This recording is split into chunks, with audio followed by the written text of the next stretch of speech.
These episodes of The Beauty are a lot, so let's unpack what this series is really trying to say and why it's both fascinating and frustrated at the same time. At its core, The Beauty asks a deceptively simple question: how far would you go to meet society's standards of beauty? That question isn't new, but these episodes frames as a something ancient, something cynical, and deeply embedded in human history. While this story feels familiar, echoing countless films, TV anthologies, and cautionary tales, it's important to remember that The Beauty is based on the Image comic series that ran from 2015 to 2021. The episodes expand that idea into something much bigger, tracing the obsession with beauty across civilization and centuries. The episode subtitle position beauty not as a modern problem, but as a historical one, from ancient civilization through the medieval and Renaissance eras into the Victorian age and all the way into the 20th and 21st centuries. The desire to transform the body has always existed. Whether though the rituals, cosmetics, surgery, or now experimental drugs, humans have constantly reshaped themselves to fit an idea. The Beauty suggests that what we're witnessing today isn't progress, it's repetition.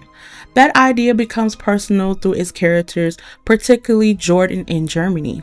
Both are driven by insecurity, but in different ways. Jordan's story centers on body shame and ridicule, while Jeremy's is rooted in loneliness, rejection, and a desperate desire to be seen as desirable. What makes Jeremy's arc especially compelling is that the series gives us a male perspective on beauty standards, one that's angry, depressed, and quietly resentful.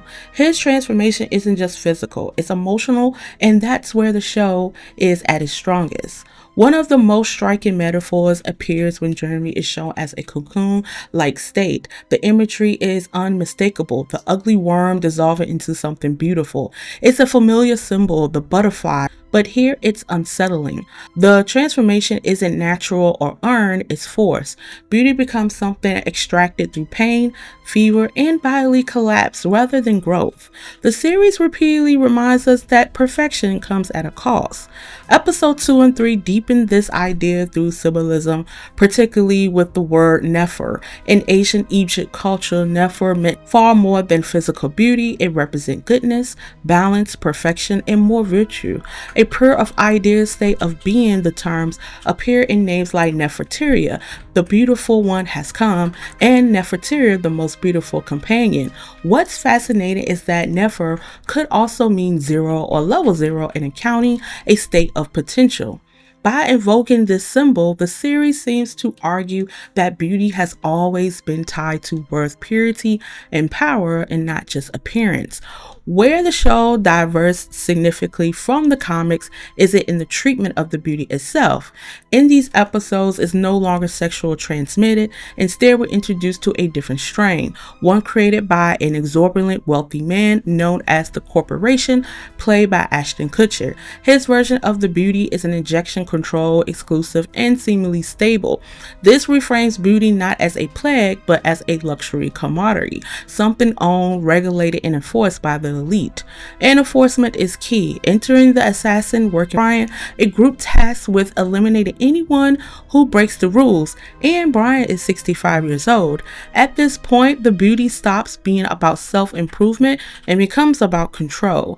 Beauty isn't freedom, it's surveillance. Transformation comes with obedience, and deviation is punished with death. The series hints as a system where appearances is not just currency, but law. Visually, the show leans heavy into body horror. Characters burn with fever, their bodies melting and reforming into something perfect. These scenes are grotesque, mesmerizing, and undeniably effective. The sound design in particular effect sells the transformation as both beautiful and repulsive. But here's where the show struggles. While every individual concept in the beauty is compelling, body autonomy, capitalism, historical obsession, identity, and control, the storytelling often feels too chaotic to let those ideas breathe. The world building is dense, these themes are heavy, and the emotional impact sometimes get lost in the noise. These episodes of episodes 1 through 3 wants to say something at once, and as a result, some of its political and emotionally commentary doesn't fully land. This makes the early episodes a slow burn, understandably so given how complex the world is. Personally, the main reason why I'm still watching is the cast, which is Evan Peters, Rebecca Hall, and Jeremy Pope, bring a level of gravity that keeps the series watchable even when the narrative feels scattered. That said, the beauty won't be for everyone, and if you're not a fan of body horror or physical transformation, if melting flesh and grotesquerie rebirth make you uncomfortable, this series will be a hard pass. And even as someone who enjoys body horror, I can't ignore the feeling that some of these episodes fall into rinse and repeat pattern. There are many horror films and shows that have explored these ideas before with a tighter focus. The beauty is ambitious, it's smart, it's unsettling, but it's also messy. And maybe that messiness mirrors the very thing it's critiquing, a world obsessed with perfection yet incapable of balance. I am Welcome to the Dark Side. Thank you so much for watching. Make sure you like and subscribe. And until then, see you later.